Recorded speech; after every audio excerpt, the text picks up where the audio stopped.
All right, Nick talked yesterday about how he feels like you guys as an offense need to make more of a commitment to the running game. Just wonder your thoughts on that and what it'll take to kind of get it where it was earlier in the year.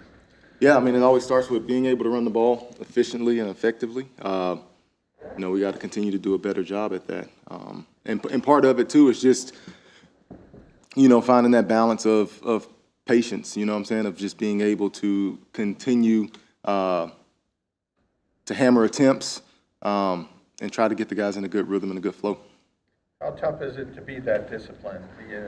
They come out and score in the second half, down 2 scores. Does that make it more difficult to stay disciplined and say, hey? Well, I think it's just a function of how the game is going at certain times. So, it's always a balancing act in terms of when you're in a 2-score game of being able to try to score quickly and get yourself back in it and still being able to hammer some of those attempts in the run game. So we have to do a great job of balancing that. In that last game, we haven't seen Jalen have as many attempts in zone read or anything like that. I guess, is that something defenses are doing, or is it something you guys are getting away from a little bit? No, I mean, we've had some zone reads and stuff called, and some of them have been pulled, some of them have been gived. That's definitely a part of what we try to do offensively. And that's something I think that we'll continue to use. Our team's defending that differently this year. How? Excuse me. Our team's defending. Our teams. Our defense is defending that differently. With the zone read? Yeah. I think each team is just really independent on how they defend it. I wouldn't say it's been an overarching theme in terms of how teams are playing us in the run game. I think it varies from week to week. It's been a few weeks now since you've been without Dallas Goedert playing on the field. What have you noticed when it comes to teams trying to defend you guys, especially in the middle of the field without him as opposed to when he was playing earlier this season? Structurally, the defensive coverages for the most part have stayed pretty consistent, particularly because of the skill that we have on the outside. So there hasn't been, a ton of variance in terms of how we've been played differently. I guess a couple times they've maybe doubled AJ a little bit more throughout the course of the season since Dallas has been out. But, there hasn't been an overwhelming change to, how we're being played defensively. When you talk about patience with the running game, I guess, like if DeAndre has 7 yards on his first 4 carries, how do you balance, we got to keep giving him the rock, or it's not happening this game, so let's try other stuff? How do you work? Yeah, I just think that's feel and feeling how the game is going, and what is needed in that certain point. Because, to your point, right, you could have 7 yards on 4 carries and then break one for 30, and now, you have 37 yards on 5 carries or whatever it is. So, and those numbers, that average looks a little bit different. Now you're averaging 7 yards a carry or whatever it is. So,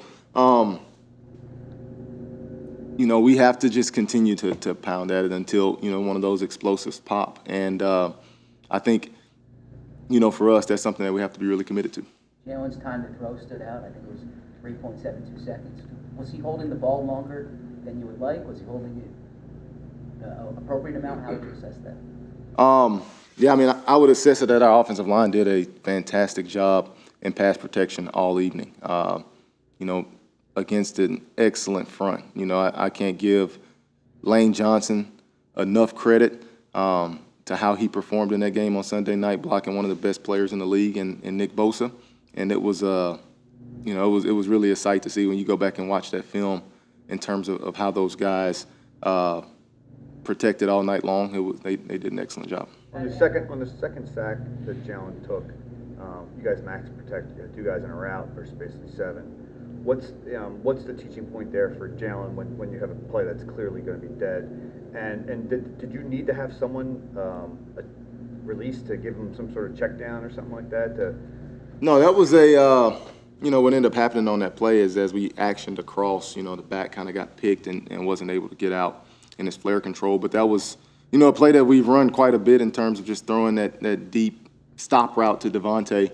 So for us, I think part of it is just understanding, okay, when can I extend and make a play or when to just say, play the next play. And, obviously, anytime you take a sack or a negative play, when you don't have to, is something that we don't want to get put behind the chains. And, you obviously rather be 2nd and 10 than 2nd and 19 in that situation. We've talked about this with Jalen before, but because of his ability to escape it, is it tough to come up with like hard, fast rules for how to handle some of those situations? Yeah, it's definitely not. It's not black and white, right? Like, I mean, you've seen Jalen make play after play after play, being able to extend and create, and that is definitely a part of his game, and that's a part of his game that we welcome, and that's what makes him who he is as a player in terms of being able to use this really unique skill set that he has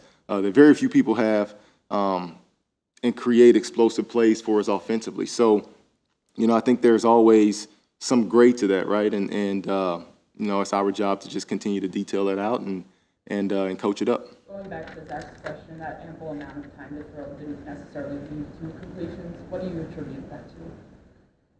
Yeah, I mean, I think when we talk about just being able to activate our scramble rules, and being able to, make some plays down the field. So I think, a couple of those times there were, some opportunities for us, and we didn't connect for a couple of different reasons, but, that's something that we have to continue to improve upon. When it comes to playing time, Quez was more involved for the first time since he got back. Alberto was more involved. Is that just how the game went? Was that part of the game plan? Yeah, I think it was really just how the game went. Those guys did a great job of being ready when their number was called. We got into a situation late in that game, obviously, where we were kind of on the ball in some no-huddle 2-minute mode, so the ball can kind of go wherever the coverage dictates. And, that ended up happening late in that second half. What makes Kenny a good 2-minute, 4-minute back for you guys? Well, I think, Kenny is very, very versatile in his ability to make plays in the passing game, obviously, but also in protection. He's extremely stout. He does a great job being able to pick up different defensive blitzes and protect in the pass game. I think his versatility is something that's really, really unique. How much better has Kenny gotten in that area? He's improved a bunch, in terms of, his awareness and his understanding of pass protection. He's done a great job in that for us all year. And it's something that, he's continued to grow in since 2021 when he's first gotten here. There's been plenty of times throughout the course of his career, and particularly this season, where he's done some, amazing things in protection that really don't show up on the stat sheet. You go back to the Rams game, or, just different games in Kansas City or wherever we've played, and he's made some big plays that have allowed us to extend, that have allowed us to convert some big downs throughout the course of the year. How's DeAndre doing in that aspect? You talked about Lane having a great day against Nick. He did get beat inside once, and DeAndre came up, and he had a great move, and DeAndre was right there to help. How much has he improved in pass? Yeah, DeAndre's a very versatile back as well. He has a ton of ability. He's having a fantastic year. I can't say enough good things about his overall game and how he approaches it each and every week, willing and ready when his number's called. And he's made a bunch of plays for us throughout the course of the year in various ways, whether it's, in the run game, in the pass game, jet sweeps, protection. He's been able to do a lot for us. Did the 49ers do a better job do a better job sticking with your guys than any team you guys have played this year? Well, I would say credit to those guys. They played, a fantastic game. Obviously for us, we didn't perform, to the level that we're accustomed to or that we expect to. So, but hats off to them. They did a fantastic job, and we got to get ready to go this week. How much did the fact that you guys had to settle for field goals on those first two drives change the game plan as far as, you're asked a lot, obviously, about the running, not running as much. I mean, do you think that would have been a lot different had you guys scored touchdowns there, gone up 14-0? Yeah, I mean, we talk about our ability to score touchdowns in the red zone being a very critical factor in our success offensively. And, for us to drive the ball down there, those first 2 drives and not capitalize was a huge disappointment. And, it's been something that we had, made a push throughout the last couple of weeks in the season. And, for whatever reason, we weren't able to come away with touchdowns there. And that was definitely, not what we anticipate. Brian, what self-correction stood out on the tape at the end of those 3 drives? What's that? What self-correction stood out on the tape when it comes to the end of those 2 drives? I don't know the sack on the second. Yeah, drive. so the first one, we get down there and I think we have a 3rd and 7, right? I think we have a 3rd and 7, and, we throw a one-on-one to AJ, and 7 makes a great play. And, those are plays that happen, so we end up having to settle for the field goal. The second drive, we're 2nd and 5, probably around the 12-yard line or so, 2nd and 5, and they have a 0 coverage red zone defense that we expected. We called a pass play, and we end up getting sacked. So at that point, that puts you in 3rd and 21, and then we're just playing for some yards to get Jake an easier field goal at that point. So I think that was kind of how that sequence played out. But obviously, if you had to do it over again, you like to put the guys in the best position possible to go score touchdowns, and that's what it's about. What does make the Cowboys so good at home? They've won 14 in a row. Or can you see a different team at all on film between home and away? Yeah, I mean, when we're watching it, I'm not really watching like when they're at home versus when they're away. I'm kind of just watching just the overall scheme of what they do. And, they're obviously very, very talented. They're obviously very well coached.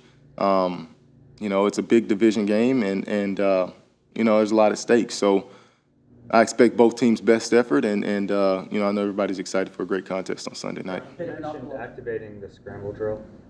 How much coaching goes into that in terms of when to do that and how to find space? I mean, that's something that we talk about a lot.